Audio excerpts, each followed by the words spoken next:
నందు ప్రియ సంగమా ప్రభు యేసుక్రీస్తు నామమున అందరికీ శుభములు. దేవుడి యొక్క ఉదయ కాలమున మనల్ని మరి ఈ సంవత్సరంలోని 3వ మాసంలో ప్రవేశపెట్టాడనేది వాస్తవము. ఈ యొక్క 3వ నెల మార్చి మాసంలోకి అనేకులు ప్రవేశింపలేకపోయింటారు.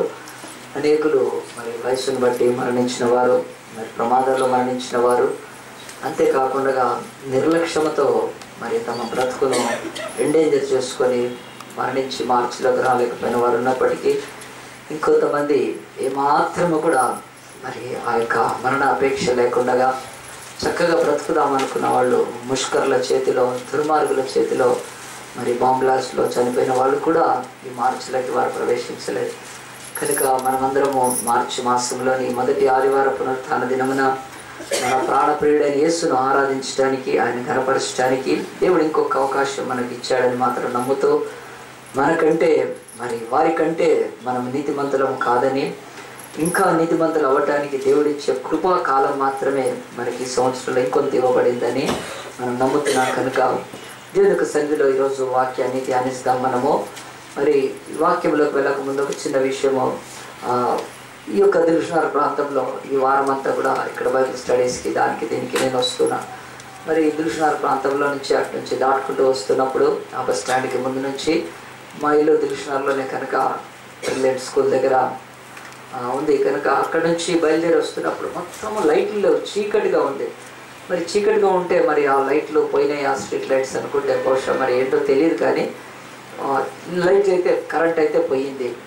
మరి ఆ తర్వాత కరెంటు పోయినప్పటికీ కూడా చాలా వందల మంది కనిపిస్తూ ఉన్నారు అక్కడ. మరి ఒక సైడ్ ట్రాఫిక్ మొత్తము స్తంభింపజేశారు, డైవర్ట్ చేస్తున్నారు ఇంకో వైపుకి. మరి ఎందుకు అనంటే చాలామంది అలా పొడుగున్నారు. అందరి చేతుల్లో క్యాండిల్ పట్టుకొని ఆ దిల్షునార్లోని ఆనంద్ టిఫిన్ సెంటర్ దగ్గర, లేకపోతే అవతల వెంకటాద్రి థియేటర్ దగ్గర ఉన్న 107 బస్ స్టాప్లో ఆ క్యాండిల్స్తో అందరూ చేరి ఉన్నారు. చాలాసేపు ట్రాఫిక్ ఇదవుతుంది. అయినప్పటికీ అది ముందుగానే పోలీస్ పర్మిషన్ ఉండి ఉంటుంది కనుక ఎక్కువ జామ్ కాకుండా ట్రాఫిక్ పోలీస్ వాళ్ళు క్లియర్ చేస్తున్నారు. సో వాటిని చూసుకుంటూ వచ్చేసినప్పుడు చాలా నాకు అనిపించింది ఏమిటనంటే, మరి ఎవరో చనిపోయారు, వాళ్ళతో వీళ్ళకి ఏ రిలేషన్ లేదు. మరి ఎవరో ప్రాణాలు కోల్పోయారు, వాళ్ళ ద్వారా వీళ్ళకు ఉన్న సంబంధం ఏమీ లేదు. అయినా వాటికి వాళ్ళు ఏదో ఒక వేదన, బాధ వాళ్ళని వెంటాడుతున్నప్పుడు కొంతమంది కలిసి మనం అక్కడ నివాళులు అర్పించాలి అని చెప్పి క్యాండిల్ పట్టుకొని, మరి దాంట్లో ఎలాంటి రాజకీయమైనది అయితే లేకపోవచ్చు. మరి రాజకీయ ఆ యొక్క పార్టీలు కానీ అవి కానీ చాలాసార్లు ఇలాంటి వాటిని చాలా క్యాష్ చేసుకుంటాయి కనుక వాటిని అనుకూలంగా మార్చుకుంటారు కనుక ఇదైతే అలాంటిది కాదు. వాళ్ళు ఎవరు కూడా ఆ గుంపులో రాజకీయ సంబంధమైన వ్యక్తులు అయితే కనపడలేదు. ఎవరో స్టూడెంట్స్ సంథింగ్, ఎవరో చీకటి అయిపోతుంది అప్పటికే క్యాండిల్. మరి అది చూసి దాటుకుంటూ వచ్చినప్పుడు నాకు ఒకటి అనిపించింది, మరి మానవ జీవితంలో ఏవో కొన్ని ఉన్నాయి, అట్లీస్ట్ కొన్ని ఉన్నాయి. అవి ఏమిటంటే స్పందించాలి, అవి రెస్పాండ్ కావాలి. అదే నేను బైబిల్లో ఈరోజు చూపించాలని ఆశపడుతున్నాను. మానవ జీవితంలో మనం స్పందించాల్సినవి ఉంటాయి ఖచ్చితంగా. కనుక అవేవో బైబిల్లో చాలా స్పష్టంగా ఈ యొక్క పరిశుద్ధ గ్రంథంలో ఉన్నాయి. లూకా సువార్త 7వ అధ్యాయం తీస్తాము.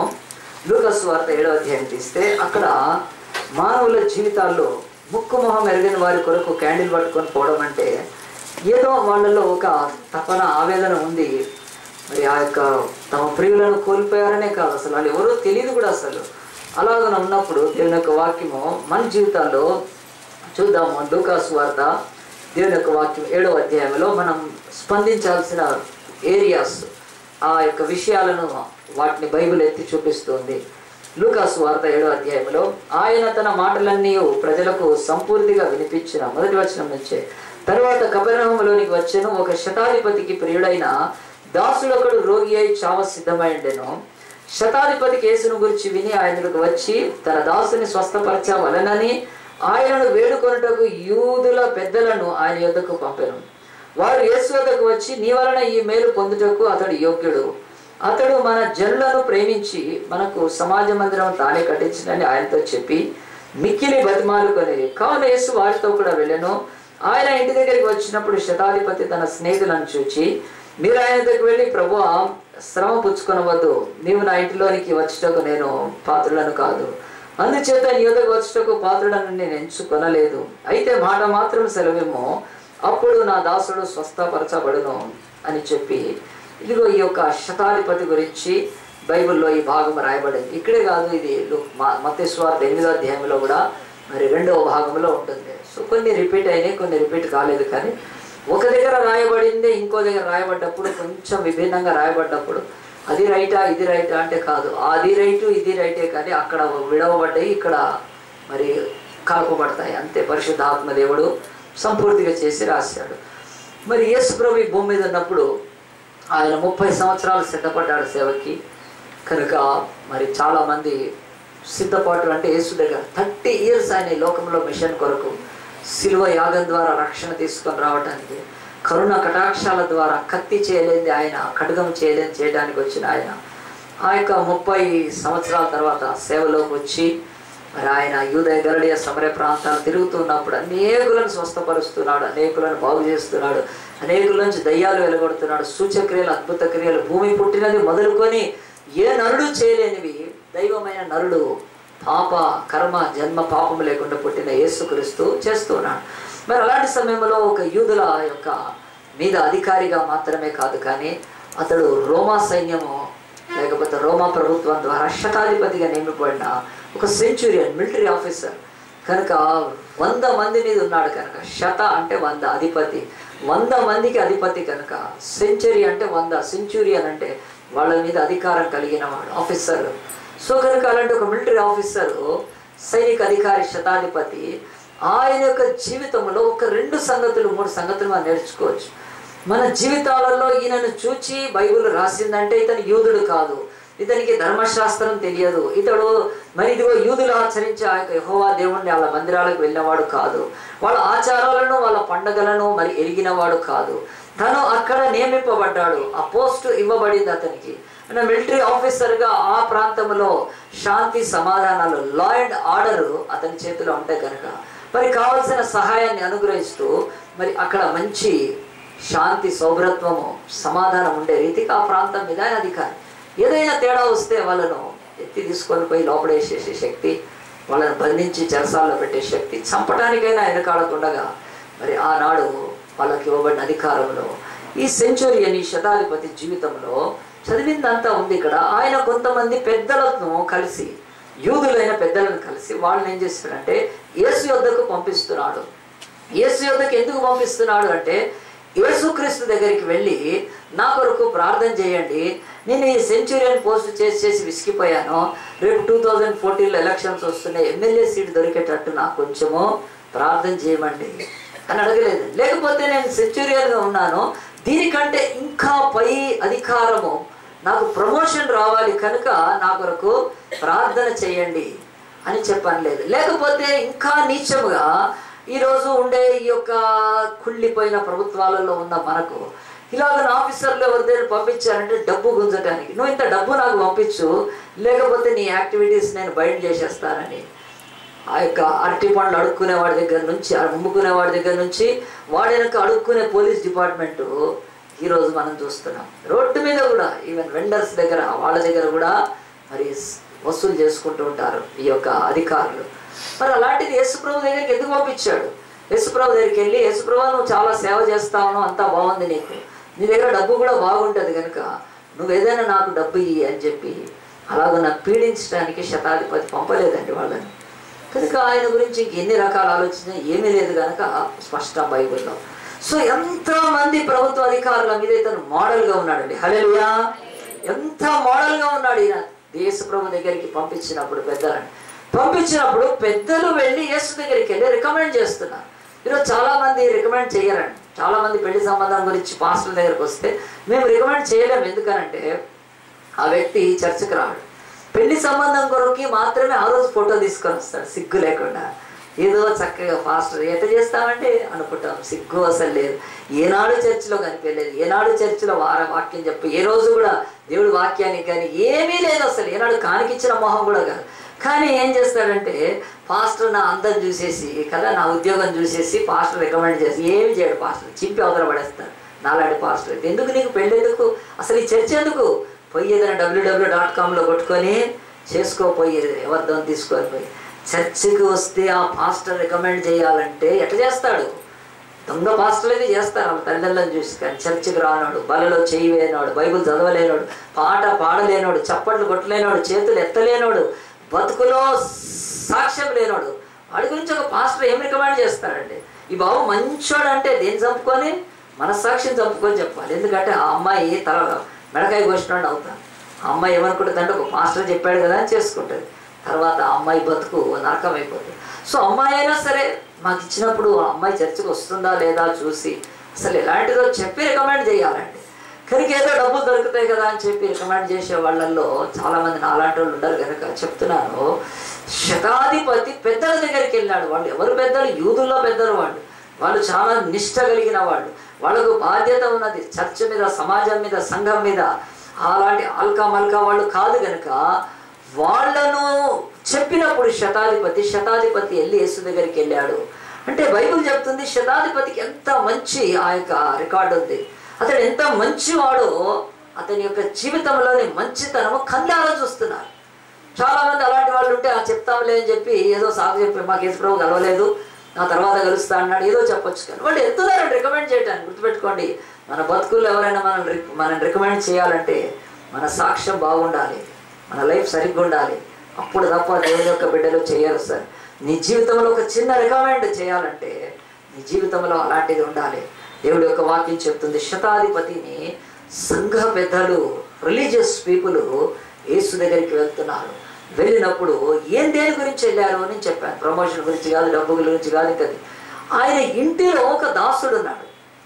ఆ దాసుడు గురించి బైబిల్ ఎంత చక్కగా రాయబడిందో చూడండి. ఇప్పుడు బైబిల్ తెచ్చుకుంటే నేను చదువుతాను, ఆ మాట చూపిస్తాను చూడండి. శతాధిపతి యేసును గురించి విని ఆయన అంటే 2వ వచనం ఒక శతాధిపతికి ప్రియుడైన దాసుడు ఒకడు. హల్లెలూయా. శతాధిపతికి ప్రియుడైన దాసుడు ఉన్నాడు.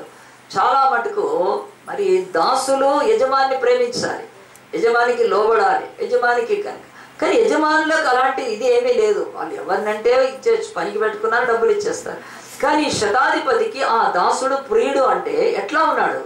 అతడు యథార్థంగా పనిచేస్తున్నాడేమో, దొంగ కాదేమో, ఇంటిలో పని చెప్పినప్పుడు చేస్తున్నాడేమో. అంతేకాదు ఆ దాసుడు వాళ్ళ ఇంటిలో వాళ్లకు మరి ఒక ఇంటి బిడ్డగా మారిపోయాడేమో. అంటే ఆ ఇంటిలో మెంబర్గా అతను అంత మంచిగా మెలుగుతున్నాడేమో. ఆలోచించండి. మరి ఈరోజు దాసులు మనం పనిచేసే దగ్గర మనకు ఆ యొక్క రికమెండేషన్ ఉండాలని. మనం పనిచేసే దగ్గర వీడు ఎప్పుడు పోతాడా మా ఆఫీసులోంచి కదా, పీకితే వీడిని వేరులో పెట్టుకోవచ్చు కదా అనే రకంగా ఉండటం ఎలాగుంటుంది? ఎప్పుడు కూడా మన మీద కంప్లైంట్స్, రిమార్క్స్ అయితే ఎట్లుంటుంది? కానీ ఒక శతాధిపతి లాంటి వాడు, అతడి యొక్క దాసుడు అంటే అతను ఏమి సోల్జర్ కూడా కాదు, అతను సైనికుడు కాదు, ఇంట్లో పనిచేసేవాడు.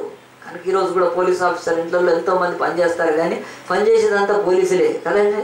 కానీ అలాగునా కాదండి, ఒక దాసుడు ఆర్డినరీ ఇంట్లో పనిచేస్తున్నాడంటే అతడు ఎంత తన యజమాని యొక్క దయను పొందినవాడు.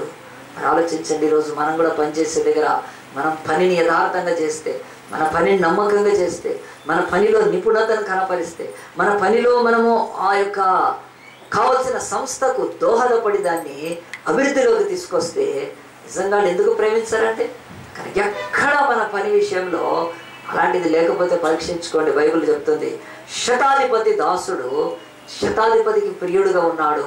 కొడుకు కాదు, అల్లుడు కాదు, బామ్మర్ది కాదు, ఇంకెవడో కాదు, ఇంట్లో ఒక దాసుడు శతాధిపతికి ప్రియుడు. అంత మంచి పని చేస్తున్నాడు కనుక ఈ యొక్క శతాధిపతి అతనికి రోగం వచ్చినప్పుడు, అతనికి బాగాలేనప్పుడు వైద్యం చేపించి ఖర్చు పెట్టి అతని విషయంలో కొన్ని విషయాలు ప్రయత్నం చేసి ఉండొచ్చు, కానీ ఏమీ ఫలించలేదు.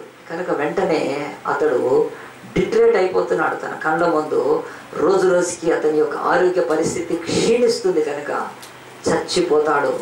మెడిసిన్ పనిచేయట్లేదు, తర్వాత ఇక ఛాన్స్ లేదు. కనుక అప్పుడు ఏం చేశాడంటే అద్భుతాలు చేసే దేవుడి వైపు ఆలోచించాడు. హల్లెలూయా. ఆ దేవుడు ఆయన ఏ కొండల మీదనో గుట్టల మీదనో లేడు. ఆయన లేకపోతే ఏ ఊరు చివరనో ఏ ఒక దాంట్లో ఆశ్రయంలో లేడు. కానీ ఆయన సంచరిస్తున్నాడు వాళ్ళ ముందు. దైవమైన నరుడైన యేసుక్రీస్తు ఈ భూమి మీదకి వచ్చి సంచరిస్తున్నాడు. సో ఈజీ యాక్సెస్ ఉంది, కానీ ఆయన దగ్గరికి తను వెళ్ళే స్థితి లేదు కనుక ఇదిగో ఈ యొక్క సంఘ పెద్దలను, సమాజ పెద్దలను పిలిచి వాళ్ళకు ఒక రిక్వెస్ట్ చేశాడు. నా ఇంట్లో దాసుడు మిగుల బాధపడుతున్నాడు, వాడు చచ్చిపెట్టట్టున్నాడు. నేనేం ప్రయత్నం చేయాలో చేశాను. నేను డబ్బులు పిసినారిని అయ్యుండి డబ్బులు మందులు ఖర్చు అవుతాయని చెప్పి నేను అలాగని ఇచ్చేయలేదు. ఏదో ఇక మందులకు డబ్బులు పెట్టాల్సి వస్తుంది కానీ దేవుడు చుట్టూ తిరిగింది కాదు. నేను చేసే ప్రయత్నాలన్నీ చేశాను, బట్ ఇట్స్ నాట్ పాసిబుల్, అది కాలేదు. కనుక మీరు యేసుని అడగండి అని చెప్పి పంపిస్తున్నాడు. బైబిల్లో ఇక్కడ మొట్టమొదటి రెస్పాన్స్ లేకపోతే ఇతని స్పందన హ్యుమానిటీ అంటే గుర్తుపెట్టుకోండి. ఇది మానవత్వం అంటారు. మన బతుకుల్లో ఫస్ట్ రెస్పాన్స్ మానవత్వమైన రెస్పాన్స్ ఉండాలి. మనము ఇదిగో ఈ యొక్క లోకంలో మనతో పాటు అనేక మనుషులు బతుకుతున్నారు ఈరోజు. కానీ వాళ్ళ జీవితాల్లో ఏదైనా బాధ కలిగినప్పుడు నాకేం లాభం కలుగుతుంది అనుకోకుండా, నాకేమొస్తుంది అనుకోకుండా, నేను ఇది చేస్తే ఎవరేమి ఇస్తారు అనుకోకుండా, మానవత్వపు విలువలలో మనం ప్రతిస్పందించగలిగినప్పుడు దేవుని బిడ్డలమని చెప్పుకోవచ్చు. కనుక మనకు బామ్మడికి బాగలేకపోతే, బంధువులకు బాగలేకపోతే, మన స్నేహితుడికి బాగలేకపోతే చాలా ఈజీగా రెస్పాండ్ అవుతాం. కానీ బైబిల్ చెప్తుంది ఎందుకు కొరగాని, ఎందుకు పనికిరాని తన ఇంట్లో పనిచేసే ఒకడి కొరకు ఇతనిలో ఉన్న మానవత్వం చూడండి. ఇతడు యూదుడు కాదు, అది దేవుడు అందు గురించి రాసి పెట్టాడు. యూదులైన మీరు, క్రైస్తవులైన మీరు, దేవుని బిడ్డలైన మీరు అన్యుల కంటే ఎంతో బెటర్గా ఉండాలి. హ్యుమానిటీ, మానవత్వపు విలువలలో ఒక అన్యుడు స్పందిస్తున్నాడు. తన ఇంటిలో దాసుడి కొరకు నా దగ్గరికి తీసుకొస్తున్నాడు. నన్ను నేను డైరెక్ట్ చేస్తానో లేదో అని సమాజ సంఘ పెద్దలు, రిలీజియస్ లీడర్స్ని పంపిస్తున్నాడు. ఎంత మంచోడు ఆలోచించండి ప్రియ దేవుని బిడ్డలారా. ఒకసారి ఒక స్కూల్లో ఒక పిల్లోడు 3 గంటలకు స్కూల్ అయిపోగానే వెళ్ళిపోతున్నాడు. తొందరగా వెళ్ళిపోవాలని ఆరాటపడుతున్నాడు. ఎందుకు వెళ్ళిపోతున్నాడు అర్థం కావట్లేదు స్కూల్లో. అయితే చివరికి ఆ స్కూల్లో ఇట్లా లాస్ట్ పీరియడ్ ఒక హాఫ్ అన్ అవర్ ఉండకుండా వెళ్ళిపోతున్నాడని ఆ పిల్లోడి మీద డౌట్ వచ్చి 8th క్లాస్ చదువుతున్నాడు అతను. వెంటనే ఆ యొక్క స్కూలు యజమాన్యం లేకపోతే ఆ యొక్క పీఈటీ సార్కి చాలా ఇంపార్టెంట్. ఎందుకంటే స్కూల్లో చూడాలని పోతే పట్టుకోవాలి ఆయన. కానీ ఒకరోజు పట్టుకున్నాడు. ఎక్కడికి పోతున్నాడు? నేను ఫలానా దగ్గరికి ఎందుకు పోతున్నావు అని చెప్పాడు. కానీ నమ్మలేక ఈ పీఈటీ సార్ ఏం చేసి 2వ రోజు చూసి వాడు వెనక వెళ్ళాడు. ఆ పిల్లడు నేరుగా ఎక్కడికి వెళ్ళిపోతున్నాడంటే ఎల్బీ స్టేడియంకి వెళ్తున్నాడు. వెళ్ళి అక్కడ ఏదో ఆటలాడుకుంటున్నాడు. మరి ఆటలాడుతుంటే అర్థం కాలేదు ఏంటి. తర్వాత అతని గురించి ఆరా తీసిన తర్వాత అతనికి ఉన్న ఆసక్తిని అడిగి తెలిసిన తర్వాత కొన్ని రోజులకు తెలిసింది ఏంటంటే అతనికి ఒకలాంటి వాంఛ ఉంది. అక్కడ కూడా అందరికంటే కూడా బెస్ట్గా పెర్ఫామ్ చేస్తున్నాడని తెలిసి ఏం చేశారంటే ఈ పీఈటీ ఆ యొక్క స్కూల్లో సార్ అతని గురించి ఏం చేశారంటే ఒక మంచి పని చేశాడు. అతనికి కావలసిన మరి ఆ యొక్క వసతులు కానీ ఆ యొక్క వనరులు కానీ అతనికి కావలసిన కొన్ని ఏర్పాటు చేశాడు. కొన్ని రోజులు గడిచిపోయింది.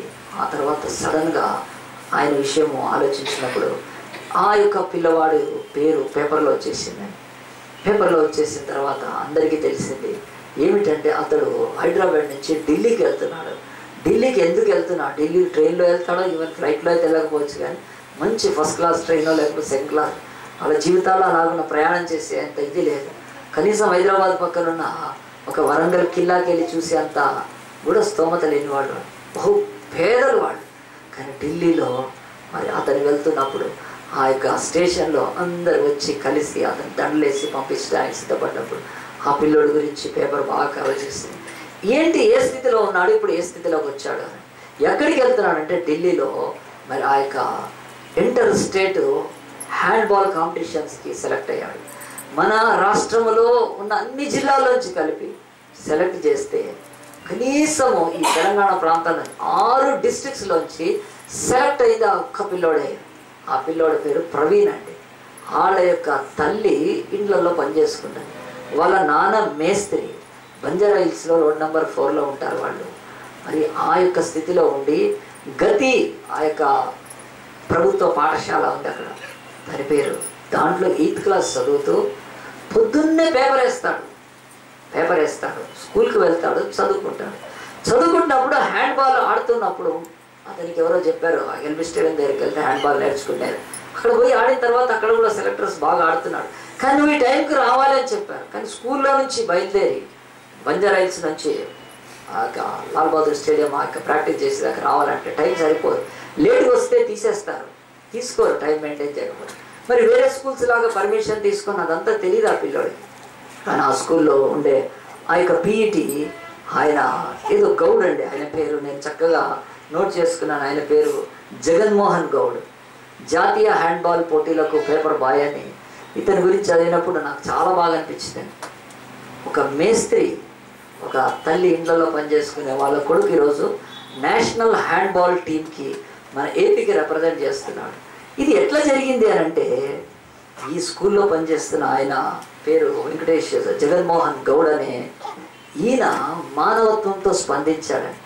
ఈ పేద పిల్లవాడికి పొద్దున్న లేచి పేపర్ వేసుకొని స్కూల్లో చదివాడుకునే వాడికి చేస్తే ఏమొస్తుంది నాకు ఆలోచించలేదండి. ఆయన ప్రతిస్పందించాడు. ఏంటంటే, నేను కనీసం పీటీ సార్గా ఉండి ఏదో బతుకుతున్నాను టీచర్గా చేసుకుంటూ స్కూల్లో, మరి కానీ ఈ దాన్ని పైకి తీసుకొస్తే మంచిదని ఆలోచించి ఎలాంటి అతనిలో ఏమిస్తారండి వాళ్ళ తల్లిదండ్రులు ఏమి ఇవ్వగలుగుతారు ఇతనికి. మరి కానీ ఏం చేశాడంటే, అతన్ని అబ్బాయిని పైకి తీసుకొని రావాలని తనకు చేతనైనంతగా మానవత్వంతో ప్రతిస్పందించి, అతనికి ఎప్పుడైనా డబ్బులు లేకపోతే అక్కడ దాకా వెళ్ళడానికి అతనికి కావాల్సిన షూజు, అతనికి కావాల్సిన సాక్స్, అతనికి కావాల్సిన షార్ట్స్ ఉంటాయి. దెబ్బలు తగిలితే అవి తర్వాత స్ప్రే కొట్టుకోవాలి. ఎందుకంటే అవి నేషనల్ లెవెల్ అంటే సామాన్యం కాదు. నేషనల్ లెవెల్ మనం స్కూల్ లెవెల్లోనే పనికి రాకుండా ఉంటాం. నేషనల్ లెవెల్లో ఆడాలంటే ఎంత కావాలి? 19 రాష్ట్రాలు ఆడతాయి ఇండియాలో, 19 స్టేట్స్ ఆడతాయి హ్యాండ్బాల్ గేమ్. దాంట్లో ఈ పిల్లోడు పోయి ఆడాలంటే ఎంత ఇది ఉంటుంది. అంటే తిండి ఏం కావాలి? తిండి మామూలు తిండి సరిపోదు. అలా అమ్మ నాన్న ఏం తిండి పెడతారు? బహుశా ఈయన తిండికి కూడా ఏదైనా సహాయం చేశాడు. ఎందుకు ఈ మాట చెప్తున్నానంటే, మన బతుకుల్లో మానవత్వంతో స్పందించడం బైబిల్ చెప్తుంది. దేవుని యొక్క వాక్యం చెప్తుంది. శతాధిపతి అతడు తన ఇంట్లో దాసుడు పడి ఉంటే నాకేంటి, వాడిని తీసుకెళ్ళిపోండి ఊరికి, ఇప్పటికే చాలా డబ్బు ఖర్చు పెట్టాను, వీడు బతికి ఉంటే ఇంకా నేను ఖర్చు పెట్టాను అనలేదండి. శతాధిపతి మహోన్నతుడైన యేసు వైపు కరుణాసంపన్నుడైన, ఏమొస్తే నాకు ఈ లోకంలో ఏమిస్తారని రాలేదండి. ఈ లోకాన్ని ప్రాణం పెట్టి సంపాదించుకోవాలని వచ్చిన యేసుకు, యేసు ప్రేమ కరుణలకు ఒక చిరు సాక్షిగా ఇదిగో ఈ శతాధిపతి కనిపించాడండి యేసుకి. ఆలోచించండి, ఈరోజు మనము మానవత్వంగా స్పందిస్తున్నామా? ఎన్ని విషయాలు మన బ్రతుకుల్లో మానవత్వంలో స్పందించాల్సిన విషయాల్లో దాటిపోతూ ఉంటాం. అది ఆలోచించండి. ఇది మొదటిది శతాధిపతిది. రెండోది చెప్పి నేను ముగిస్తాను. దేవుని యొక్క వాక్యంలో ఈ శతాధిపతి తన ఇంటిలో దాసుడి కొరకు వీళ్ళని పంపించాడు. పంపించినప్పుడు 3వ వచనం, శతాధిపతి యేసును గురించి విని ఆయన వచ్చి తన దాసుని స్వస్థపరచవాలని ఆయన వేడుకొనుటకు యూదుల పెద్దలను ఆయన యొద్దకు పంపెను. వారు యేసు వద్దకు వచ్చి నీ వలన ఈ మేలు పొందుటకు అతడు యోగ్యుడు రికమెండ్ చేస్తున్నారు. ఎందుకో వాళ్ళు చెప్తున్నారు, వాళ్లకు తోచినంత వరకు, తెలిసినంత వరకు. అతడు మన జనులను ప్రేమించి మనకు సమాజ మందిరము తానే కట్టించనని ఆయనతో చెప్పి మిక్కిలి బతిమాలుకొనిరి. వాళ్ళు ఏదో చెప్పేసేసి, యేసయ్య చూడు అదిగో శతాధిపతి ఉన్నాడు, వాళ్ళ దాసుడు బాగాలేదంట, నీకేమైనా టైం ఉంటే చూడు, నువ్వు అటు వెళ్ళినప్పుడు ఉదర్సే జాతేనా జబ్ దేకో వయా వెళ్ళినప్పుడు చూడు, మేమైతే వచ్చి చెప్పాము, అయినా వాడికి మాకు చాలా పనులు ఉన్నాయి, ఏదో పనులు, మేము వెళ్ళాలి అది చెప్పి వెళ్ళిపోవట్లేదండి. వాళ్ళు బైబిల్ అంటుంది వాళ్ళు చెప్పారు, వాళ్ళు వేడుకున్నారు కాదండి. బైబిల్లో మిక్కిలి బతిమాలారు. అంటే వాళ్ళు ఎంత స్ట్రాంగ్గా రికమెండ్ చేస్తున్నారంటే, యేసయ్యా నువ్వు ఖచ్చితంగా దాసుని బాగు చేయాలి అని వాళ్ళు చెప్పడానికి ఒక కారణం ఏంటో తెలుసా? వాళ్ళు యేసుకు చెప్పేసి, ఇతడు మన సమాజ మందిరాన్ని కట్టించాడు. హల్లెలూయా. రెండవది బైబిల్ చెప్తుందండి, సమాజ మందిరాన్ని కట్టించాడు ఆయన. ఎందుకు కట్టించాడు సమాజ మందిరం? అతడు యూదుడు కాదు, వాళ్ళ దేవాలయంతో పని లేదు, వాళ్ళ యొక్క ఆచారాలతో పని లేదు, వాళ్ళ దేవుళ్ళతో పని లేదు, వాళ్ళ ధర్మశాస్త్రంతో పని లేదు, వాళ్ళ పండగలతో పని, అసలు వాళ్ళెవరో మనమెవరో అనుకుంటే ఈ శతాధిపతి నేనెవరిని వీళ్ళు కానీ ఆ ఏరియాలో ఉండి ఆయన ఒక అధికారిగా ఉండి ఆయన ఏం ఆలోచించాడంటే, వీళ్ళు చాలా మత నిష్ట కలిగిన వాళ్ళు, భక్తులు కలిగిన, కానీ వీళ్లకు సమాజ మందిరం ఇక్కడ సరిగ్గా లేదని చెప్పి ఆయన సమాజ మందిరాన్ని, అంటే ఒక టెంపుల్ని, వాళ్ళకు యూదులను సినగాగ్స్ అంటారు, టెంపుల్ వేరు సినగాగ్ వేరు, సమాజ మందిరం కమ్యూనిటీ లాగా అనమాట. అక్కడ చేరతారు వీళ్ళంతా. దేవాలయం ఒకటే ఉండేది యూదులకు, అది యెరూషలేములో సొలొమోన్ మహారాజు కట్టిన దేవాలయం. తర్వాత శిథిలమైన కడుతూ వచ్చారు. Only one temple but many synagogues, ఒకటే మందిరము కానీ సమాజంగా కూడుకునే అవి చాలా ఉంటాయి. సో కనుక ఇక్కడ అది కట్టించాడని చెప్తే, వీళ్ళు సంవత్సరానికి 1-2 సార్లు మాత్రమే యెరూషలేములో దేవాలయానికి వెళ్తారు. మరి మిగతా సమయాలలో వాళ్ళు ప్రతి వారము సబ్బాతు రోజు, యూదులు సాటర్డే రోజు వాళ్ళ దగ్గర కూడుకోవటానికి స్థలం లేదు.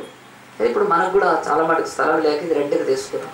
సో కనుక ఆనాడు అలాంటి పరిస్థితి కూడా లేదు కనుక వాళ్ళు సొంతంగా కట్టుకోలేరు కనుక ఈ శతాధిపతి ఆ యొక్క సమాజ మందిరాన్ని కట్టించాడు అని వీళ్ళు చెప్తున్నారు.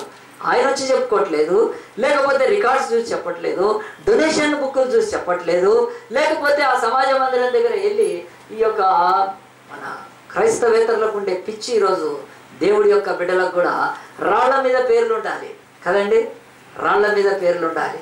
నా పేరు ఎందుకు లేదు, నా పేరు ఎందుకు లేదు, ఫలానా ఆయన ఇదిలో ఈ యొక్క చర్చ్ కట్టారు. అవునురా, చర్చ్ మనుషులే కడతారు, దేవుడు మాత్రమే సంఘాన్ని నిన్ను కడతారు.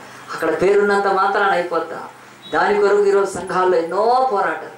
ఒక రాతి పలక మీద అలాంటి రాతి పలక మీద ఒక పేరు కొరకు ప్రాణాలు తోడుతూ మనసులను గాయపరుస్తూ నాశనం చేసుకునే ఇలాంటి దిక్కుమాలిన దినాలలో సంఘ పెద్దలు సంఘాలు నా పేరు అక్కడ ఉండాలని 3 చోట్ల మందిరం కట్టించానండి. నేను 3 ప్లేసెస్లో కట్టించాను. తమ్ముళ్ళకు తెలుసు.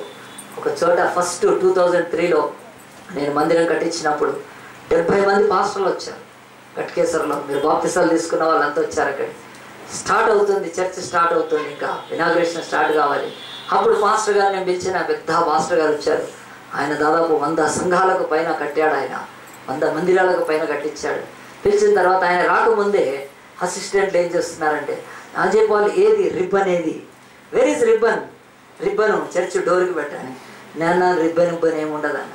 ఎందుకు అన్నారు, ఇది పాండబ్బనా, ఇప్పుడు పాండబ్బనా ఇది, ఇంకా లేకపోతే ఇంకేదైనా బారా, లేకపోతే థియేటరా, ఏంటిది చర్చ్ ఇది, దీనికి ఇనాగ్రేషన్ కదా, ఇది ఇనాగ్రేషన్ అయ్యి 2000 years అయిందని మూసుకున్నారు. ఇంకా ఇవద్ది అజయ్తో పెట్టుకుంటే కష్టం. 2000 సంవత్సరాలతో కల్వరి శిలువ రక్తముతో అపోస్తుల రక్తంతో ఇనాగ్రేట్ అయింది. మళ్ళీ దాన్ని ఇనాగ్రేషన్ చేయట్లేదు, continuation. The church has been a continuous process. కనుక అన్నోజీ కూడా గట్కేసర్లో ఆ సంఘము విస్తరిస్తడానికి ఒక చిన్నది నేను కట్టనని చెప్పాను. తర్వాత కొద్దిసేపు అది లేకపోయిన తర్వాత మళ్ళీ అడుగుతున్నారు వాళ్ళు, ఏది స్టోన్, ఏది స్టోన్, ఏది అంటున్నారు. స్టోన్లు అవతలు ఉన్నాయి, ఇప్పుడు స్టోన్లు కొట్టుకునేది ఏం లేదు. మనము ఇక్కడ అంతా స్టోన్ కొట్టేవాళ్ళే, ఇంకో స్టోన్ అక్కర్లేదు. పచ్చి వడ్డరోళ్ళు వాళ్ళు 6 రూపాయలకు వడ్డీకి వాళ్ళ బ్రతుకుల్లో డబ్బులు తెచ్చుకొని వాళ్ళ యొక్క రక్తము పిప్పి అయిపోతుంటే ఈ వడ్డీ వ్యాపారస్తులకు అలాంటి వాళ్ళ మధ్యలోకి పంపించి అందరు ఇల్లు కట్టుకునేటట్టు చేశాడండి నన్ను దేవుడు. చెప్తున్నాను, వాళ్ళ సేవింగ్స్ అంటే ఏంటో తెలియదు, వాళ్ళకు లైఫ్ గురించి ఏమో అవగాహన లేదు. చిరిపోయిన చీరలతో నేను వెళ్తే ఇట్లా కప్ప అడ్డం పెట్టుకునేవాళ్ళు, పాపం చీరలు చిరిగిపోయి ఉంటాయి. అలాంటి వాళ్ళ మధ్యలో పరిచయం చేసిన తర్వాత ఆ వడ్డెరోళ్ళు, రాళ్ళు కొట్టుకునేవాళ్ళు, లంబడవాళ్ళు, ఎరికల వాళ్ళు, చాలా పేదలాళ్ళు వాళ్ళ మధ్యలో సేవ చేసినప్పుడు మందిరం కట్టే మొదటిది అడుగుతున్నారు, పాస్టర్ గారు ఏది రాయి, ఏది ఎక్కడుంది రాయి అంటే, ఇక్కడ రాయి లేదు, ఇల్లే రాయి, కట్టిందే రాయి. చెప్తాను, ఒకే రాయి మనకు కదండి, క్రీస్తు యేసు అనే రాయి. హల్లెలూయా. క్రీస్తు యేసు అనే బండ మీద సంఘం కట్టబడుతుంది. ఈ ఎలవ బండలు ఎందుకు చెక్కించుకొని పెట్టుకోవడం, మీ ఇంటికి పెట్టుకోగానే నా చర్చి ఈ రోజు వరకు మీరు ఎంతోమంది వచ్చారు బాప్తిస్తారు. ఉందంటే అక్కడ బండ ఉందా చర్చ్ దగ్గర రైట్ సైడ్లో డోర్ పక్క చెప్పట్లేదు. ఎందుకు బాధతో చెప్తున్నాను, ఆ పాస్టర్లు అంతా వెళ్ళిపోయారు. అజయ్ ఎట్లా అంటాడు కాదు, ఏ బండ మీద ఏం పెట్టేది లేదు. చెప్తున్నాను, ఆ రోజు 70 మంది ముందు సాక్ష్యం చెప్పాను, ప్రభువా నేను ఎలాగో నీ మందిరం కట్టాను అని. ఎన్నో సంఘాలు ఆ రోజు పాస్టర్లు వచ్చిన వాళ్ళు ఉచ్చింపబడ్డారు. ఒక్క రాయి మీద నా పేరు, పాస్టర్ గారి పేరు వేసుకొని డేట్ వేసుకొని మురిసిపోయి ఆ తాత్కాలికమైనవి నాలో లేకుండానేయండి. ప్రియ దేవుడు బిడ్డారా చెప్తున్నాను, మరి యేసు ప్రభు దగ్గరికి వచ్చిన ఈ పెద్దలు, యేసయ్యా నువ్వు నమ్మకపోతే ఒట్టు దేవుడి మీద ఒట్టు, నీ మీద ఒట్టు, అమ్మ మీద ఒట్టు, ఆ రాయి ఉంది చూద్దాం పదా. ఆయనే కట్టించాడు ఈ చర్చ్, ఆయనే ఇచ్చాడు, 1000 వరహాలు ఇచ్చాడు ఆయన ఇస్తేనే ఇదిగో రాయి అయితే మేము వేపించాం కదా, చూడు ఇదిగో కదా అని చెప్పి యేసు ప్రభుకు సాక్ష్యంగా ఒక ఆ సమాజ మందిరం దగ్గర ఏదో వేసిన శిలా పలకాన్ని యేసు ప్రభుకు చెప్పట్లేదండి. ఆలోచించండి, సాక్ష్యము పెద్దలు, సాక్ష్యము సంఘము, సాక్ష్యము మనస్సాక్షి.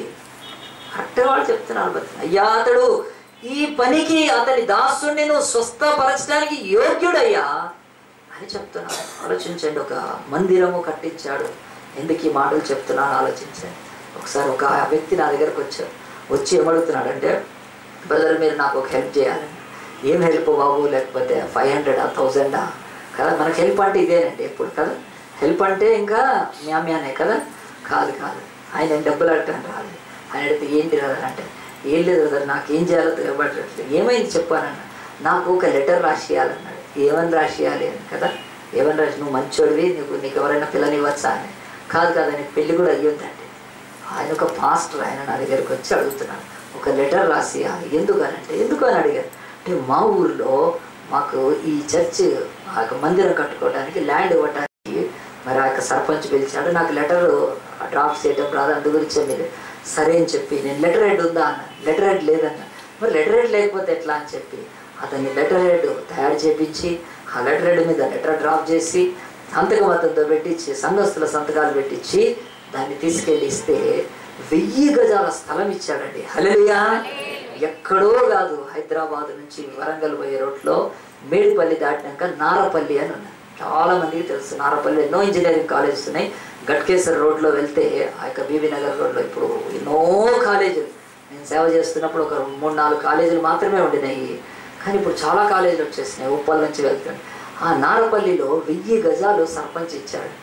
1000 yards అక్కడ సబ్స్టేషన్ ఉంటుంది, దాని పక్కన చర్చికి ఇచ్చాడు. మరి ఇచ్చినాక మళ్ళీ లెటర్ పట్టుకొని వచ్చి శాంక్షన్ అయింది, నేను ఏం చేయాలంటే ఏం చెప్పాడండి, దాని చుట్టూ వాల్ కట్టుకోమని చెప్పాడు.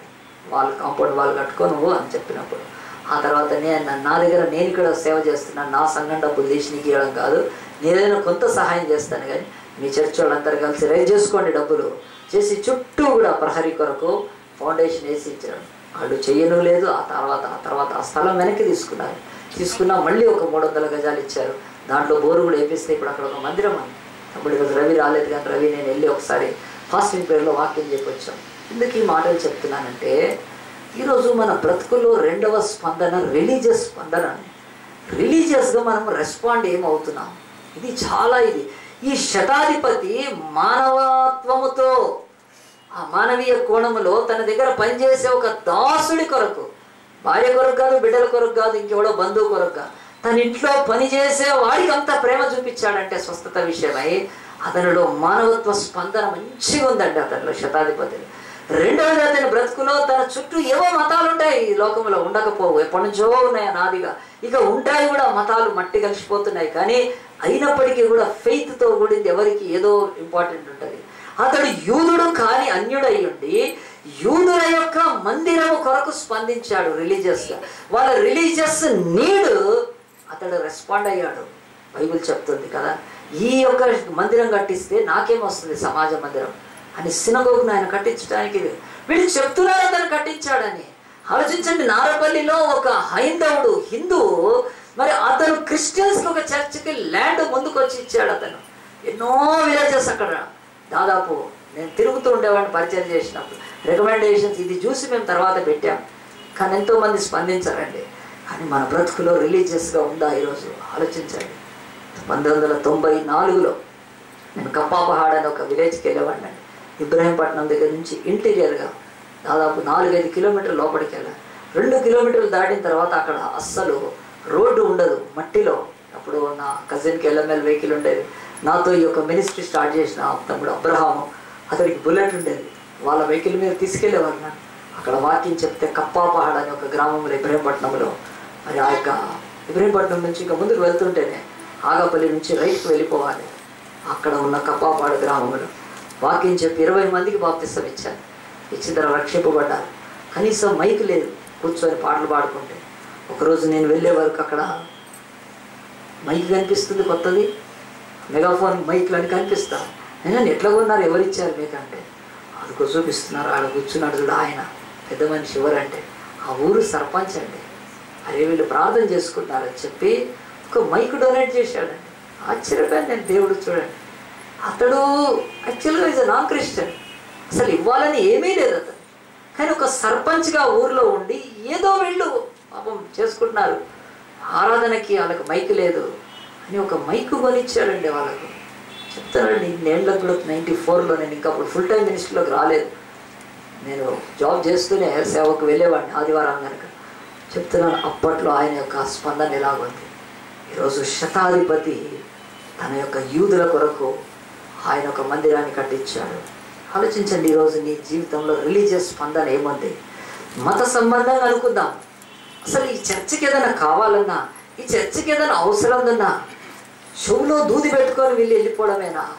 నాకేముందిలే, నాకు ఏం అవసరం లే అని వెళ్ళిపోతుంటే అంటున్నాడు, నీలో రిలీజియస్గా విశ్వాస సంబంధమైన స్పందన కరువు అవుతుంది.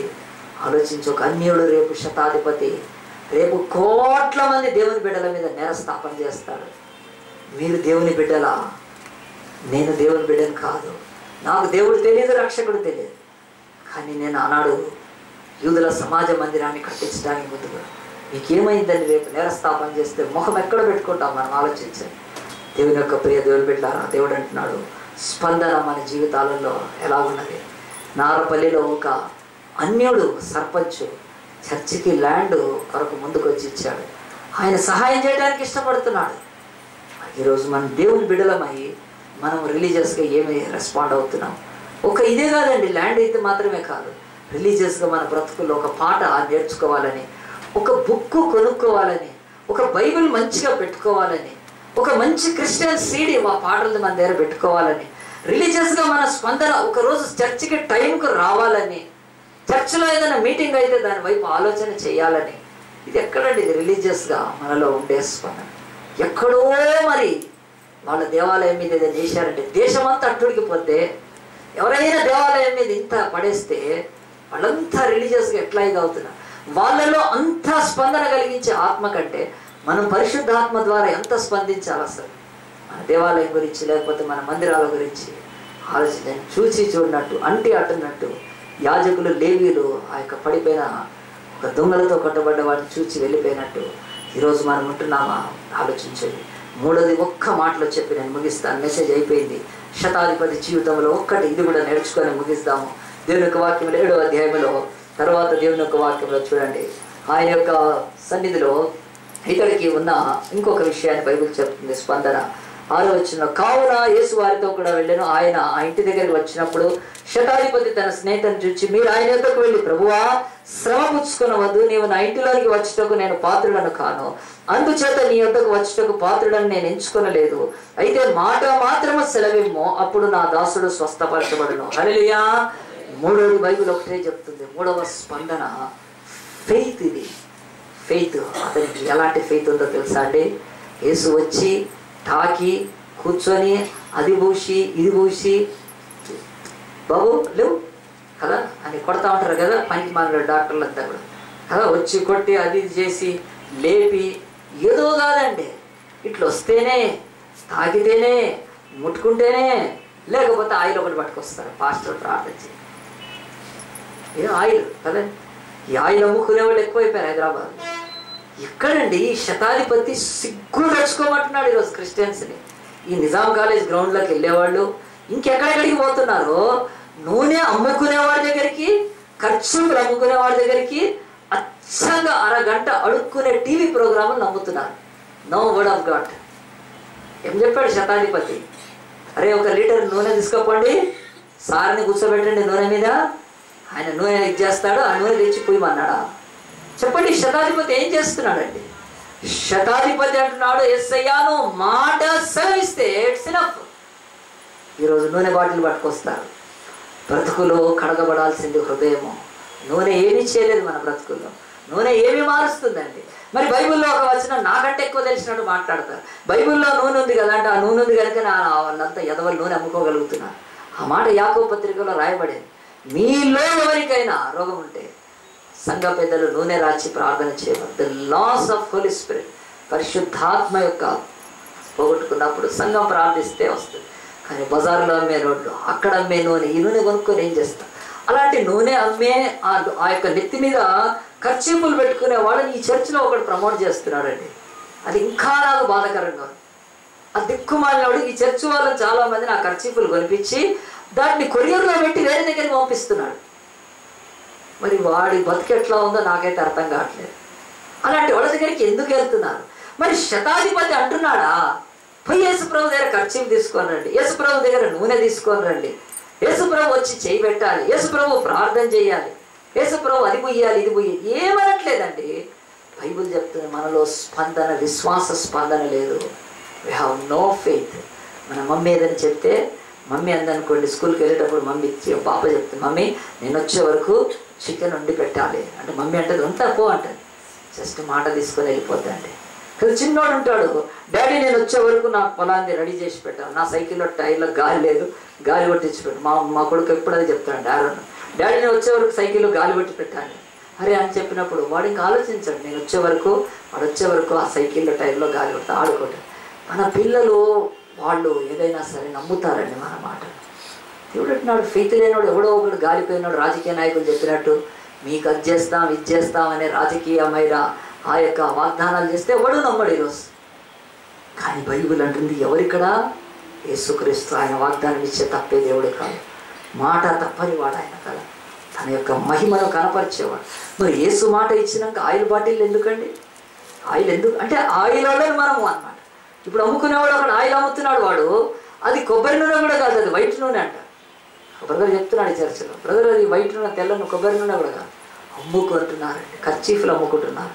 మరి ఈ యొక్క శతాధిపతి కర్చీఫ్లు కొనలేకనా, ఆయిల్ కొనలేకనా ఈరోజు నేరస్థాపన చేస్తున్నాడు. థర్డ్ రెస్పాన్స్ మన బ్రతుకుల్లో ఉండాల్సింది ఫెయిత్. యేసు ప్రభు చెప్పాడు, నమ్ముట నీ వల్ల అయితే నమ్మవానికి సమస్తము సాధ్యం అన్నాడు.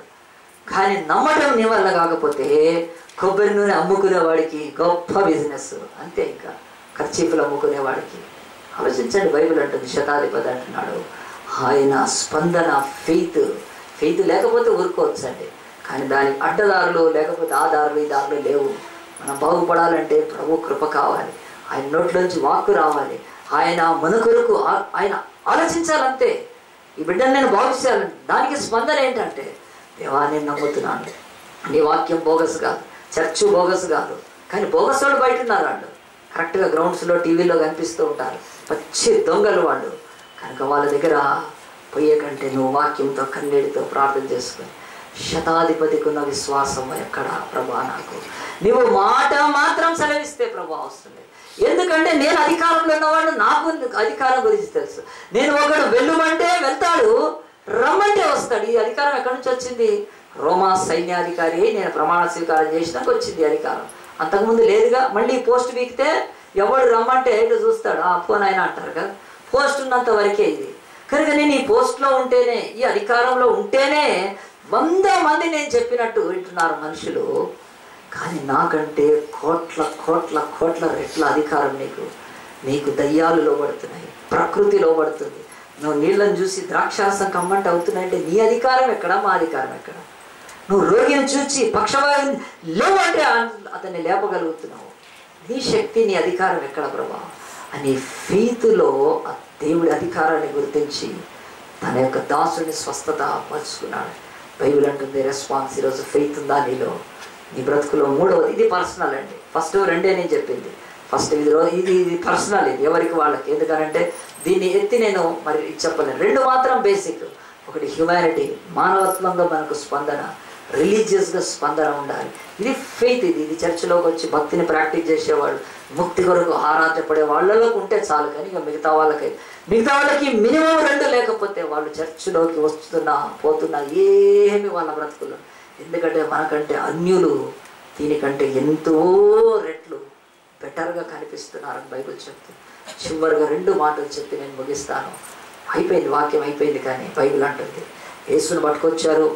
యూదుడైన ఆ యొక్క ద్రోహి అయిన యూద అమ్ముకున్నాక 37 నెలలకు యేసును అప్పచెపితే యేసును 39 కొరడా దెబ్బలు గబ్బాత దగ్గర కొట్టి తీసుకొని ఈడ్చుకుంటూ తీసుకెళ్ళిపోయి కల్వరి అనే కపాలం అనే స్థలంలో సిలువేసేశారు. వేసినప్పుడు ఆ సిలువను చాలామంది చూశారండి. శాస్త్రులు చూశారు, పరిసయ్యులు చూశారు, ఆ తర్వాత జలోతీయులు చూశారు, హేరోదీయులు చూశారు, హెల్లెనీయులు చూశారు. అక్కడ చాలామంది ఉన్నారు. ఆడే కాక చాలా దేశాల నుంచి వచ్చిన వాళ్ళు కూడా పస్కా పండుగ కనుక అక్కడే ఉన్నారు. వాళ్ళంతా చూసిన తర్వాత ఈ సిలువ విషయమై స్పందించిన వాళ్ళు ఒక 2 ఉన్నారండి. అది చెప్తే మనకు బైబిల్లో ఈ వాక్యానికి ఒక రూపం వస్తుంది. మనం కూడా ఈరోజు అనేక సంవత్సరాల నుంచి అనేక సంగతులను చూస్తున్నాం, కానీ మనలో స్పందన కరువైపోతుంది. ఆ రెస్పాండ్ అవ్వడం అనేది చాలా ఉండట్లేదు. అయితే ఈ సిలువ ఘట్టంలో 2 సంగతులు చూపిస్తాను చూడండి. ఈ యేసును అంతసేపు కొట్టిన వాళ్ళు, ఆయనకు మేకులు తీర్చిన వాళ్ళు, ముళ్ళ కిరీటం పెట్టిన వాళ్ళు, ఆ పని అంతా చేపించిన ఒక ఆయన ఉన్నాడండి. మత్తయి సువార్త తీద్దాము. మత్తయి సువార్త 27వ అధ్యాయం ఒక్క మాట చదివితే అర్థమవుతుంది. ఈ యొక్క సిలువలను కొట్టించి మేకులు పెట్టి ఆయన బట్టలు తీపిచ్చి ఆయనను ఈడ్చుకుంటూ తీసుకెళ్ళి ఆయన తల మీద లేకపోతే ఆ యొక్క మరి భుజం మీద సిలువ పెట్టి ఈ కార్యమనంతా జరిగించిన ఇంకొక శతాధిపతి ఉన్నాడు. ఆయన పేరు చూడండి, మత్తయి సువార్త 27వ అధ్యాయంలో దేవుని యొక్క వాక్యము 53వ వచనం. వారు సమాధులలో నుండి బయటికి వచ్చి ఆయన లేచిన తర్వాత పరిశుద్ధంలో ప్రవేశించి అనేకులు అగుపడారు. అది కాదండి, 54. శతాధిపతియు అతనితో కూడా యేసును నాకు కావలి ఉన్నవారు, సిలువేసి కావలి ఉన్నవారు. శతాధిపతి ఇతను కూడా మిలిటరీ సెంచురియన్, అంటే రోమన్ సెంచురియన్. అక్కడే ఉన్నాడు యేసు ప్రభు, డ్యూటీ అది అతనికి. మన అఫ్జల్ గురువుని కానీ కసబ్ను కానీ ఉరిదీసినప్పుడు ఒక ఆఫీసర్ ఉంటాడు అక్కడ, జైల్లో ఉంటాడు కదా, ఆయన జైలర్స్ అంటారు, ఏదో సమ్ పెద్ద పోస్ట్ ఉంటుంది వాళ్ళకు గవర్నమెంట్లో. వాళ్ళు దగ్గరుండి ఉరిదీస్తారు. చాలా డెలికేట్ కేసులు కనుక, భయంకరమైన కేసులు కనుక. ఇక్కడ యేసు కూడా వాళ్ళకంటే చాలా రెట్టింపు ప్రఖ్యాతిని పొందాడు. యూదయ సమరయ గలిలయ ప్రాంతాలనే కాదు, ఆనాడు దాదాపుగా వార్తలు వెళ్ళగలంత స్థలంలో యేసు యొక్క ప్రకంపనలు ఉన్నాయి. చచ్చిన వాళ్ళని లేపుతున్నాడు అంటే ఆయన ఎలాంటి మనిషి అయి ఉంటాడు. ఆయన ఈరోజు చంపేస్తున్నారు. మరి దానికి ఎలాంటి ఆఫీసర్ని వేయాలి? చాలా మంచి ఆఫీసర్ని వేసి ఉంటారు ఈ డ్యూటీకి. ఆ శతాధిపతి ఆయన అంతా చేసేసాడు, ఇక కావలి ఉన్నాడు అని బైబిల్లో 54, 27, 54. శతాధిపతి అతనితో కూడా యేసును కావలి ఉన్న వారును భూకంపమును జరిగిన కార్యములన్నింటినీ చూచి మిక్కిలి భయపడి నిజముగా ఈయన దేవుని కుమారుడని చెప్పుకొని హల్లెలూయా స్పందిస్తున్నాడండి. ఈయన దేవుడు కుమారుడని సిలువేసేశారు. నువ్వు మరి దేవుని కుమారుడు అయితే కిందికి దిగిరా అంటున్నా. ఈ మాటలు చాలా సేపటి నుంచి వింటున్నాడండి. వాళ్ళు వచ్చి నన్ను ఏం దూషిస్తున్నారు? నువ్వు దొంగవి, నువ్వు వ్యభిచారివి, నువ్వు బందిపోటువి, నువ్వు ఫాల్తుగాడివి, ఇంకేదేదేదో అనట్లేదండి. యేసు ప్రభువుని దేనంటే ఇతను దేవుని కుమారుడు అన్నాడా, అందు గురించి సిలువేసేశారా అని ఇదేంటి అనుకుని ఆయన ఆశ్చర్యపోతూనే ఉన్నాడు. యేసును చూస్తూనే ఉన్నాడు, యేసు స్పందన చూస్తున్నాడు. మేకులు కొట్టి సిలువ ఒక రక్తం వచ్చేటట్టు కొట్టినా ఏ ఒక్కరిని దూషించట్లేదు, ఏ ఒక్కరిని శపించట్లేదు. ప్రశాంతంగా ఆయన రక్తం కారుస్తున్నాడు. ఆయన ప్రశాంతమైన ముఖాన్ని చూసి ఈయన గుండె వగులుతుంది. వీళ్ళు దేవుని కుమారుడు అన్నారే, ఉండొచ్చు. దేవుని కుమారుడు తప్ప ఇంకెవ్వడు కూడా ఇలా ఉండలేడు. తర్వాత భూకంపం కూడా వచ్చేసింది. మిట్ట మధ్యాహ్నము గాఢమైన చీకటి కమ్ముకుంది. సంథింగ్ ప్రకృతి కూడా స్పందిస్తూ ఉంది. మనుషులు ఏడుస్తున్నారు ఒకవైపు ఆయన ప్రేమించిన వాళ్ళు. చాలా భయంకరంగా భూమి స్పందించింది, భూకంపం వచ్చేసింది. అప్పుడు ఈయన గుండెలో నుంచి కూడా ఆయన మీద ఉన్న అనుమానం పోయి ఇతడు నిజముగా శతాధిపతి అంటున్నాడు. యేసు దేవుని కుమారుడే. ప్రియ దేవుని బిడ్డలారా, ఒక శతాధిపతి స్పందిస్తే దేవుని వాక్యం రాయబడింది. ఆలోచించండి, సిలువలో లేడు, యూదుడు కాదు, బట్ ఒప్పుకున్నాడండి. దేవుని కుమారుడు స్పందన ఇది. ఇంకోటి చూపిస్తాను, లూకా సువార్త 23వ అధ్యాయం తీయండి. ఇక్కడ ఇంకోడు ఉన్నాడు. వీడు నేరస్తుడు, వీడు బందిపోటు, వీడు బతుకంతా మనుషుల్ని దోచుకొని చంపినాడు కనుక వాడి బతుకు ఒకరోజు వాడి పాపం పండి దొరికిపోయాడు. తీసుకెళ్ళి అతన్ని కూడా సిలువేసేశారు. ఒకటి కాదు, ఇద్దరిని సిలువేశారు. మరి వాళ్ళు తోడు దొంగలో తెలియదు, వేరువేరుగా దొరికారో తెలియదు. కానీ యాదృచ్ఛికం అది ముగ్గురు సిలువ వేయబడడం ఒకే రోజు జరిగింది. అది యేసుతో పాటు ముగ్గురు అయ్యారు. అదిగో అలాగున సిలువ వేసేసిన తర్వాత ఆ యొక్క ఇద్దరు దొంగల్లో నేరస్తుల్లో ఒకడైతే యేసు దూషించాడు. కానీ రెండవ వాడు 40వ వచనంలో, అయితే రెండవ వాడు వాడిని గద్దించి 23:40 నీవు అదే శిక్షా విధిలో ఉన్నావు కనుక దేవునికి భయపడవా? మనకైతే ఇది న్యాయమే, మనము చేసిన వాటికి తగిన ఫలము పొందుచున్నాము, కానీ ఈయన ఏ తప్పిదము చేయలేదని చెప్పి ఆయన చూచి, యేసు నీవు నీ రాజ్యంలోనికి వచ్చినప్పుడు నన్ను జ్ఞాపకం చేసుకోమన్నాడు. యేసు కూడా స్పందించి వెంటనే అతన్ని తన రాజ్యంలో చేర్చుకున్నాడు. ఒక దొంగ రక్తం ఆఖరిగా కారిపోతూ ప్రాణం పోయే స్థితిలో కూడా స్పందించగలిగాడు. దేవుడు అంటున్నాడు, ఇంకో దొంగ సిలువేసినా సిగ్గు రాలేదు, వాడు ఇంకా దూషించాడు. కానీ ఇంకొక నేరస్తుడు మాత్రం స్పందించి సిలువలో యేసుని శతాధిపతి కంటే ఇంకా దగ్గరగా తన పక్కనే ఉన్నప్పుడు యేసు ప్రేమ, యేసు కరుణ, యేసు క్షమాపణ, యేసు దయ, యేసులో ఉన్న నిబ్బరత్వ, యేసులో ఉన్న ప్రశాంతత, యేసుక్రీస్తులో ఉన్న దైవ కుమారుణ్ణి చూచి యేసయ్యా నన్ను నీ రాజ్యంలో చేర్చుకోమన్నాడు. స్పందించాడండి. ఈరోజు నీ బ్రతుకులో బాధలు ఉన్నప్పుడు, కష్టాలు ఉన్నప్పుడు దేవుని వాక్యానికి స్పందించకపోతే ఇంకెప్పుడు స్పందిస్తాం? నీ బ్రతుకులో రోగం ఉన్నప్పుడు, నీ బ్రతుకులో అట్టడికి వెళ్ళిపోతున్నప్పుడు, నీ ఇంట్లో సమస్యలు ఉన్నప్పుడు, నీ బ్రతుకు ఎంతో మండుతూ ఉన్నప్పుడు చూడండి, ఇప్పుడు కూడా నువ్వు క్రీస్తుకు స్పందించకపోతే ఇంకెప్పుడు స్పందిస్తావు? స్పందించాడంటే కూడా. స్పందిస్తే యేసు ప్రభు వెంటనే అన్నాడు, నేడు నువ్వు నాతో పరదేశంలో. ఫస్ట్ నేరస్తుడు యేసుతో వెళ్ళిపోయినవాడు, ఫస్ట్ మనుష్యుడు ఎవరు యేసుతో వెళ్ళాడంటే పచ్చి దొంగ నేరస్తుడు, మరణమునకు పాత్రుడైన వాడు ఈ లోకములో. అదే సమయంలో ఆయన మరణాన్ని భరించిన యేసుక్రీస్తుని అంగీకరించాడు కనుక మహిమకు పాత్రుడయ్యాడు. హల్లెలూయా. బైబిల్ చెప్తుంది ఈరోజు మన స్పందన ఎట్లా ఉంటుంది. దేవుని యొక్క సన్నిధిలో సిలువ దగ్గర ఇద్దరు స్పందిస్తున్నారు, the centurion and the criminal. ఇద్దరు కూడా స్పందించారు. అది దేవుడు అడుగుతున్నాడు, మనం దేనికి స్పందిస్తున్నాం? అందరం తలలు ఉంచుదాము, ప్రార్థన చేసుకుందాం. దేవా, దిల్షు నగర్ బస్ స్టాండ్లో ఎవరో తెలియని వారు, ముక్కు మొహం ఎరగని వారు, వాళ్ళు హతవిధులై అక్కడ బాంబ్ బ్లాస్ట్లో చచ్చిపోతే క్యాండిల్ పట్టుకొని వెళ్ళి అనేకులు స్పందిస్తున్నారు. నేనైతే అలాంటి స్పందన మిమ్మల్ని కలిగి ఉండమని చెప్పట్లేదండి, అది ఎగ్జాంపుల్గా చెప్తున్నాను. వాళ్ళకున్న మంచిదేది, వాళ్ళు ఎంతో వాళ్ళ యొక్క భారాన్ని వాళ్ళ బాధ్యత రూపకంగా వెళ్ళి ఆ యొక్క ప్రాణాలు కోల్పోయిన వారి కొరకు అర్పిస్తున్నారు. బహుశా అది వాళ్ళ హృదయాన్ని కదిలించుండొచ్చు. మరి ఈరోజు అలాంటి స్పందన నీ బ్రతుకులో కరువైందా? దేవుని బిడ్డగా వస్తున్నావు, దేవుడి బిడ్డగా సంఘానికి వస్తున్నావు, కానీ మానవత్వంగా నీవు ఈరోజు స్పందించగలుగుతున్నావా? అసలు ఎందుకు ఈ చర్చ ఎందుకు, అసలు ఈ ఆరాధన ఎందుకు, ఈ బైబిల్ ఎందుకు, ఈ దేవుడు ఎందుకు నీకు? కొద్ది దినాలు ఉంటాము ఈ భూమి మీద, ప్రయాణికులం, పాఠశాలము. నీ బ్రతుకులో స్పందన లేనప్పుడు, రెస్పాండ్ కానప్పుడు నీ జీవితము యేసు ప్రభువుతో ఎక్కడ కూడా అనుసంధానం కాలేదు. ఆ యేసుని అడుగుదామా ఇప్పుడు? యేసయ్యా, నేను ఇకనైనా మానవత్వంగా స్పందించడం నాకు నేర్పు నాయన. నేను మానవత్వంలో విలువలో మంట కలిసిపోతున్న ప్రభా నాయన, అయ్యా సహాయం చేయ నాయన. ఈరోజు ఢిల్లీలో మరి ఆ యొక్క మరి అమ్మాయిని ఎంతో అత్యాచారం చేసినప్పుడు దేశమంతా స్పందించిందండి. నిర్భయను 6 దుర్మార్గులు అత్యాచారం చేసినాక భారతదేశము సిగ్గుతో తల వంచుకొని కానీ స్పందించింది. కానీ ఈరోజు ఇవి బయట విషయాలు. దేవుని సంఘంలోకి వస్తే శతాధిపతి తన ఇంటిలో దాసుడి కొరకు స్పందిస్తున్నాడే. ఈరోజు ఎవరి కొరకైనా స్పందించి ఒక ప్రార్థన చేయడానికి యేసు దగ్గరికి వెళ్ళావా? ఆలోచించు. ఒక్క స్పందనైనా నీ బ్రతుకులో మరి దేవుడు రికార్డ్ చేయగలిగాడా? మనకు తెలిసిన వాళ్ళు, మన బంధువులు, వీళ్ళ కొరకు ఇది న్యాచురల్. ఎవరైనా చేస్తారు. ఒక కాకి చచ్చిపోతే కాకులకు మనలాగా ఇంటి పేర్లు లేవు, వాటికి అడ్రస్లు ఉండవు, ఆధార్ కార్డులు ఏముండవు కాకులు. ఒక్క కాకి చచ్చిపోతే 100 కాకులు చేరతాయి అక్కడ. వాటికి జంతువులకు ఉన్న స్పందన ఈరోజు మానవులకు కరువైపోయింది. ఎందుకంటే మానవుల్లోకి దూరినవి దయ్యాలు కనుక. జంతువుల్లోకి దయ్యాలు దూరలేవు, అవి ఆత్మలు కాదు కనుక అవి దూరవు. కానీ జంతువులకు కరువైన స్పందన ఈరోజు మనుషులకు కరువైతే అది పెద్ద తప్పేమో కాదు. దేవుని ఇంటిలోకి వచ్చే బిడ్డలకు అది కరువైతేనే మనం ఎక్కడున్నాం ఆలోచించండి. ఎవరైనా నీకు తెలిసిన వాళ్ళకు బాగలేకపోతే, ఇంకెవరైనా తండ్రి నువ్వు వెళ్ళలేకపోతే నిజంగా దేవుని యొక్క బిడ్డల దగ్గరికి వెళ్ళగలుగుతావా? దేవుడు అడుగుతున్నాడు. రెండవది, శతాధిపతి రిలీజియస్గా రెస్పాండ్ అయ్యాడు.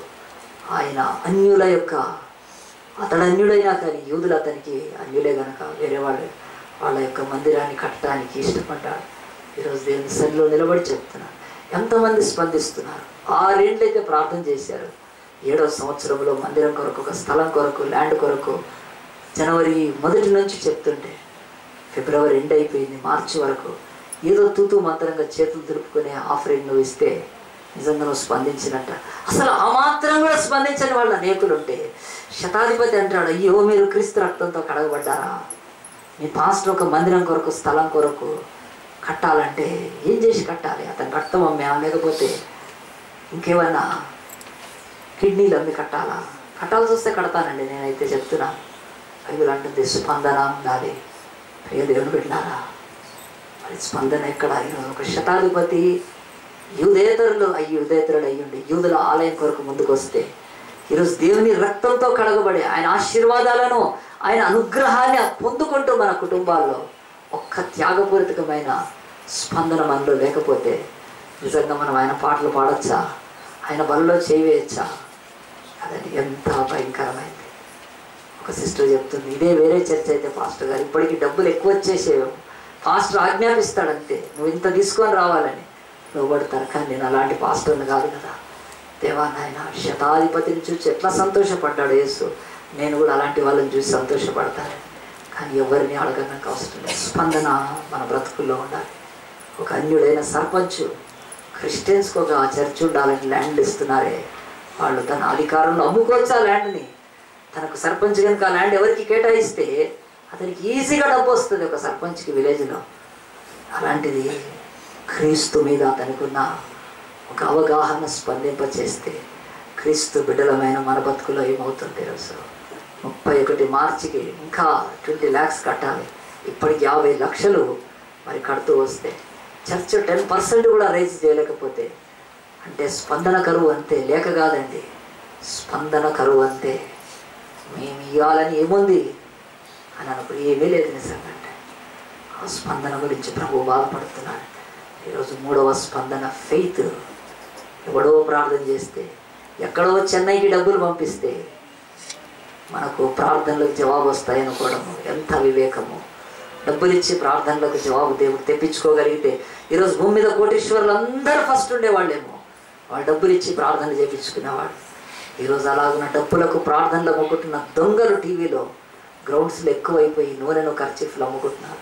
అలాంటి వేరులోంచి వేరుగుంటానికి సత్య సంఘాలను స్థాపించాడు. ఇంత ధైర్యంగా చెప్పగలిగిన సేవకులను కూడా దేవుడు లేపుతున్నాడు. ఆలోచించండి. ఫెయిత్, విశ్వాసంతోనూ స్పందిస్తే నీ కుటుంబంలో గొప్ప కార్యాలు జరుగుతాయి. నీ ఉద్యోగమైనా, నీ వివాహమైనా, నీ అప్పైనా ఫెయిత్తో రెస్పాండ్ కావాలి. దేవుడి మాటలు వినుట వలన విశ్వాసం కలుగుతుంది కనుక వినుట క్రీస్తుని గురించిన మాటలు. యేసు ప్రభు ఇంటికి వెళ్ళి చదవండి, లూకాసు వార్త. యేసు తన శిష్యుల వైపు చూచి అన్నాడంట, యూదులలోనైనాను నేను ఇశ్రాయేలులో ఇలాంటి విశ్వాసాన్ని కనుగొనలేదే అని. యేసు ఆశ్చర్యపోయాడు. రేపు మన మందిరానికి కూడా మన ల్యాండ్ కొరకు బయట వాళ్ళు ఎవరైనా తెచ్చిస్తే ఆశ్చర్యపోతాము, తర్వాత సిగ్గుతో తలదించుకుంటాం మనం. God, I can give but I have no heart అని నువ్వు ఆ తర్వాత చెప్పుకున్నా ఏమీ మిగలదు కనుక ప్రార్థన చేసుకున్నాము. దేవుని సన్నిధిలో ఒక్క చిన్న తీర్మానం చేసుకున్నాం. యేసయ్య, నీ దాసుడు చెప్పినట్లు మానవ బ్రతుకులో అట్లీస్ట్ 2 స్పందనలు ఉండాలి నాయన. 3వది స్పిరిచువల్ లైఫ్. అది కొంచెం ఎక్కువనే, దాని గురించి నేను చెప్పలేకపోయినా అట్లీస్ట్ హ్యూమన్స్గా బతుకుతున్న మనలో హ్యూమానిటీ, ఆ తర్వాత రిలీజియస్ రెస్పాండింగ్ మనం ఎంత అవుతున్నాం. ప్రభా, ఈరోజైనా నేను అలాగ స్పందించడానికి ఇష్టపడుతున్నాను. నా పక్కన, నా ఇంటిలో ఎవరు బాధల్లో ఉన్నారు వారిని ఆదుకోవడం నా వంతు నాయన. కనీసముగా నా మొత్తం దోచిపోయి నేనేం పెట్టినా కానీ అట్లీస్ట్ ప్రభా వారికి అవసరాన్ని ఇవ్వటం నేర్చుకుంటేనే రేపు ఆ శతాధిపతి అయ్యా నా మీద నిరస్థాపన చేయకుండా ఉంటాడు. ఇదిగో నా హృదయాన్ని ఇస్తున్నాను నాయన, మీకు రెస్పాండ్ అవుతాను. ఎవరైనా సరే తీర్మానం చేసుకుంటే మీ చేయి చూపిస్తే తప్పకుండా మీ కొరకు నేను ప్రార్థన చేస్తాను. యేసయ్య, దేవునికి స్తోత్రం. ఈ వాక్యంతో ప్రభా ఎవరు అటు ఇటు చూడవద్దు, దయచేసి ఎవరు ఎట్లా రెస్పాండ్ అవుతే ఆల్టర్ కాలికి అది వారికి దేవుడికే సంబంధించి. యేసయ్య, నేను రెస్పాండ్ అవుతాను ఆయన. ఇప్పటి నుంచి అయినా ఈ రాసుడు చెప్పిన దాంట్లో ఎంతో నేను సత్యం ఉంది. ప్రభా, బంజారా హిల్స్లో తండ్రి మేస్త్రి, తల్లి ఇండ్లలో పని చేసుకుంటుంది. ఆ బాబు ప్రవీణ్ పొద్దున్నే పేపర్ వేసుకుంటాడు. కానీ అదే స్కూల్లో పనిచేస్తున్న పీఈటీ స్పందించాడండి. ఆ బిడ్డని ఈరోజు నేషనల్ లెవెల్లో హ్యాండ్బాల్ ప్లేయర్గా చేశాడు. మరి మనము ఏం చూసి చేస్తున్నాం? మనం కులమని చూస్తామా? వీడు మా కులస్తుడని చెప్పి సపోర్ట్ చేయడమా? కాదండి, మానవత్వము. ఇంకా ఎవరైనా ఉంటే సయ్యా నా హృదయానికి ఇస్తున్నాను, నేను స్పందిస్తాను ప్రభా నాయన. మన దిల్షునార్లో ప్రాణాలు కోల్పోయిన వారు కొరకునైనా తెలియని వారు స్పందించారే. నేను నా కొరకు, నా చుట్టూన్న బిడ్డల కొరకు స్పందిస్తాను నాయన. నా యొక్క సంఘం కొరకు స్పందిస్తాను. తీర్మానం చేసుకోండి. దేవునికి స్తోత్రం. చేతులు దించివేద్దాము, ప్రార్థన చేసుకుందాం. మహోన్నతుడా, పరిశుద్ధుడా, ప్రేమ స్వరూపి నీకే మహిమ గంతలు కలుగును గాక నాయన. ఈ ఉదయ కాల ప్రభా నాయన పరిశుద్ధ మందిరంలో ప్రభా నా తండ్రి నాయన, అయ్యా మానవులకు ఉండాల్సిన అట్లీస్ట్ ఒక 2 స్పందనలు ప్రభా నాయన. అయ్యా అన్యుడిని ఎత్తి మాకు చూపిస్తున్నావు పరిశుద్ధ ఆత్మదేవా. అయ్యా నా తండ్రి, ఒక యూదుల్లో ఉండే ఒక గొప్ప నా తండ్రి నాయన భక్తి పరుని ఎత్తి చూపిస్తే నా తండ్రి మేము నాయన తండ్రి వచ్చేమో కానీ అసలు ప్రభువా నా తండ్రి యూదేతరుడైన శతాధిపతిని మా ముందు నిలబెట్టిన ఆయన. అయ్యా తండ్రి, హ్యుమానిటీగా నా తండ్రి నాయన ఆ యొక్క మానవత్వ విలువను కోల్పోకుండా శతాధిపతిని ఆయన ప్రేమించిన ఆయన. అయ్యా నా తండ్రి, తన దాసుల కొరకు స్పందించిన రీతిగా తను ఉండే ప్రాంతంలో ఒక మందిరం కట్టబడాలన్నప్పుడు అతడు నాయన అన్యుడు ప్రభా, అయినప్పటికీ యూదుల కొరకు మందిరం కట్టించడానికి ముందుకు వచ్చాడు నాయన. అలాగనే ప్రభా అతడు యేసుక్రీస్తులో ఎనలేని విశ్వాసాన్ని కలిగి అయ్యా స్పందించాడు కనుక లేఖనాలను విని ధర్మశాస్త్రాన్ని అయ్యా తండ్రి నాయన, మరి తండ్రి నాయన, మరి వడగట్టి నేర్చుకున్న వాళ్ళు కూడా నాయన అలాగే విశ్వాసం ఉంచలేదు. నేను అతను స్పిరిచువల్ లైఫ్లో నాయన గొప్ప విశ్వాసంలో స్పందించాడు. కానీ మాకు అలాంటి లక్షణాలు దయచేసి నా తండ్రి. చేతులెత్తిన బిడ్డలే ప్రభా నాయన, మీరు ప్రభా నా తండ్రి వారు దేనికి స్పందించారో నీకు తెలుసు. ఇక ముందు వారు స్పందించాల్సిన అంశాల్లో ప్రభా వారిని బలపరిచిన ఆయన, స్థిరపరిచిన ఆయన ఈ లోకంలో నీకు మంచి సాక్షిగా వాడుకోమని, విత్తబడిన వాక్యానికి నాయన నారు కట్టి నీరు పోసి నిరంతరంగా ఫలింపచేయమని మహిమ ఘనతలు నీకే ఆరోపించుకుంటూ ఈ కొద్ది ప్రార్థన మనవులు యేసు నామమును బట్టి అడుగుతున్నాము తండ్రి. ఆమేన్.